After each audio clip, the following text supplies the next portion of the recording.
There's no feeling more intense than starting over.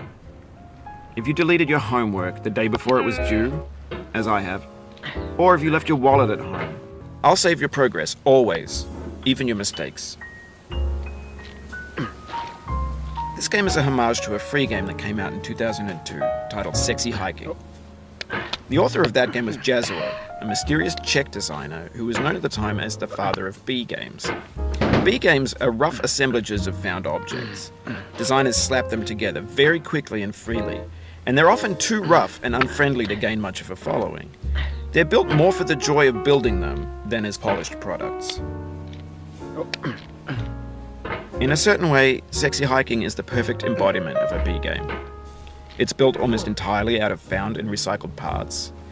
Every pixelated obstacle in Sexy Hiking is real.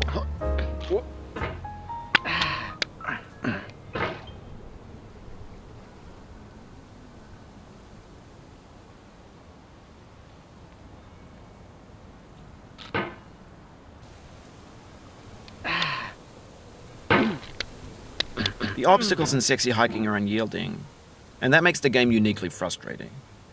But I'm not sure Jazuo intended to make a frustrating game. The frustration is just essential to the act of climbing, and it's authentic to the process of building a game about climbing. A funny thing happened to me as I was building this mountain. I'd have an idea for a new obstacle, and I'd build it, test it, and it would usually turn out to be unreasonably hard. But I couldn't bring myself to make it easier. It already felt like my inability to get past the new obstacle was my fault as a player rather than as a builder. Imaginary mountains build themselves from our efforts to climb them, and it's our repeated attempts to reach the summit that turns those mountains into something real. When you're building a video game world, you're building with ideas, and that can be like working with quickset cement. You mold your ideas into a certain shape that can be played with, and in the process of playing with them, they begin to harden and set until they're immutable, like rock. And at that point, you can't change the world, not without breaking it into pieces and starting fresh with new ideas.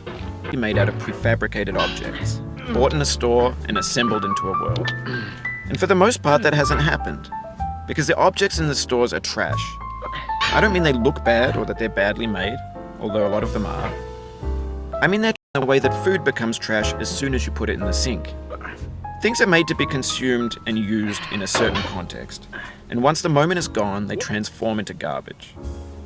In the context of technology, those moments pass by in seconds. Over time, we've poured more and more refuse into this vast digital landfill that we call the internet. It now vastly outnumbers and outweighs the things that are fresh and untainted and unused. When everything around us is cultural trash, trash becomes the new medium, the lingua franca of the digital age.